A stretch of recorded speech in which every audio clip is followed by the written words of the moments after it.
রাহু নিজের ঘরে থাকবে। রাহু যেহেতু আপনার মূল নক্ষত্র, তার অবস্থান খুবই গুরুত্বপূর্ণ। রাহু আছে দশমে নিজের নক্ষত্রে, অতএব আপনার কর্মক্ষেত্রের বিস্তার অনেক বেশি থাকবে। এই কথাটা লগ্ন সাপেক্ষে, এই রাহু ছিল নবমে, আর দশমে আছে হচ্ছে শনি। তো আপনাদের এই রাহু নবমে অবস্থানজনিত কারণে আপনি ধর্ম এবং অধর্ম এর মধ্যে একটা সূক্ষ্ম ব্যবধান খুঁজে পাবেন, যার কারণে ধর্মকে আগের মতো আপনি মান্য করবেন না। এই ধর্মের মধ্যে যে নানা রকমের ভুল ত্রুটি আছে এগুলো আপনার চোখে পড়বে।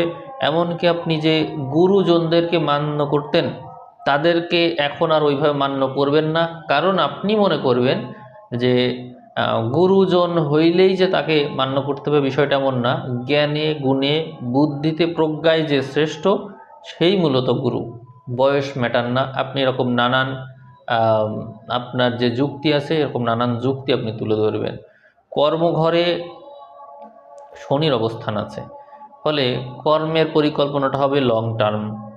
আপনি দীর্ঘস্থায়ী পরিকল্পনা করে এগিয়ে যাবেন। এবং যেহেতু দশমে শনি এবং সম্পদের ঘরে বৃহস্পতি একই নক্ষত্রে অবস্থান করছে, ফলে আপনার সম্পদের যোগটা, কর্ম হতে সম্পদের যোগটা প্রবল মাত্রায় দেখা যায়। তার মানে আমি আপনাদেরকে নিশ্চয় বোঝাতে পেরেছি যে ডিসেম্বর মাস শুরু হচ্ছে সম্পদের ভাগ্য দিয়ে। আপনাদের সম্পদের ঘরে যথেষ্ট গ্রহ আছে, এবং অনেকেই জানতে চায় চাকরি বাকরি হবে কি না। চাকরি বাকরির ঘরে শুভ গ্রহের অবস্থান রয়েছে, অতএব চাকরি বাকরির যোগটা প্রবল রয়েছে।